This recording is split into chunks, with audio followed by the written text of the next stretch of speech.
ভারত থেকে বাংলাদেশে ইনপুট করা হয়েছে, লাইক ইসকন। ইসকন তো আমাদের দেশে কোনো প্রতিষ্ঠান না, এটা ভারত থেকে নিয়ে এসে এখানে বসানো হয়েছে। কেন বসানো হয়েছে? বাংলাদেশকে অস্থির করতে। বাংলাদেশ যখন খুব সুন্দরভাবে চলবে, এই ইসকনের মতো, এই চৈতালির মতো লোকজন বাংলাদেশকে বারবার অস্থির করে তুলবে।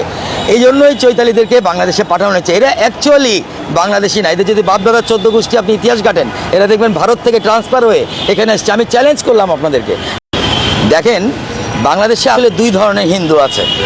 এক ধরনের হিন্দু হলে বাংলাদেশি হিন্দু, যারা আমাদের বন্ধু এবং তাদের মনে প্রাণে ধনে সম্পদে সব কিছুতেই বাংলাদেশ। আর এক ধরনের হিন্দু আছে যারা আসলে ভারত থেকে বাংলাদেশে ইনপুট করা হয়েছে, লাইক ইসকন। ইসকন তো আমাদের দেশে কোনো প্রতিষ্ঠান না, এটা ভারত থেকে নিয়ে এসে এখানে বসানো হয়েছে। কেন বসানো হয়েছে? বাংলাদেশকে অস্থির করতে।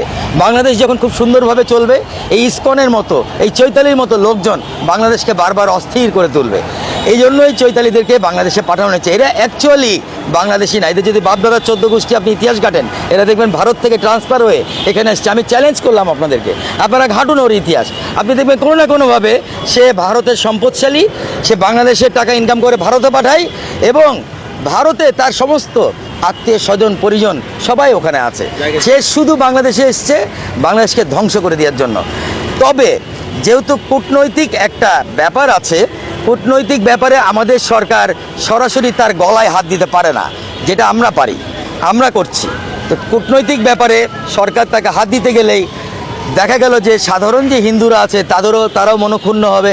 তারা মনে করবে যে আমরা হয়তো হিন্দুদেরকে একপেশি আচরণ করছি বা আমরা হয়তো হিন্দুদের প্রতি কট্টরপন্থী হচ্ছি। কিন্তু এই কারণেই বাংলাদেশ সরকার এখন পর্যন্ত নিজের ধৈর্য এবং সহ্য দুটাই টিকিয়ে রেখেছে। চৈতালিদেরকে সরাসরি গ্রেপ্তারও করছে না। তবে দেখেছেন আমাদের জনগণ এত সচেষ্ট এবং আমরা আমাদের হিন্দু ভাই বোনদেরকে নিয়েই চৈতালির মতো লোকজনদেরকে কিন্তু দমন করে দিয়েছি। তারা বারবার ফিরে আসলেও আমরা জনগণই কিন্তু তাদেরকে দমন করে দিই। এটা একটা মূল পয়েন্ট। আর আমাদের দেশের আপনি যদি বলেন যে কিভাবে এই সমস্যার সমাধান হবে, এই সমস্যার সমাধান করতে গেলে আমাদেরকে অ্যাকচুয়ালি এদের প্রত্যেকের ইতিহাস টান দিতে হবে।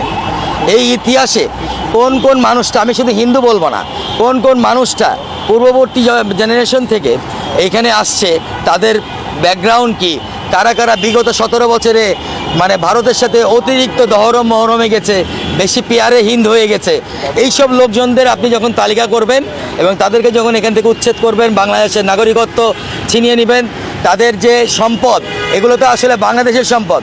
আজকে ভারতে যেরকম মুসলিমদের সম্পদ কেড়ে নিচ্ছে, ভারতে যেমন মুসলিমদেরকে ধর্মকর্ম করতে দেওয়া হচ্ছে না, তেমনি ভারতীয় অনেকে আছে বাংলাদেশে বসে আছে যারা আমাদের মুসলিমদের এবং আমাদের আদি বাংলাদেশিদের তারা সম্পদগুলোকে কুক্ষিগত করে রেখেছে। আমি সরকারকে আহ্বান করব এদের সকলের লিস্ট তৈরি করে তাদের জন্য বিধিসম্মত ব্যবস্থা নিতে এবং তাদেরকে ভারত পাঠিয়ে দিতে এবং তাদের এই সম্পদগুলোকে সরকার নিজে নিয়ে সরকার তার নিজস্ব ইনকাম আয় বাড়াতে।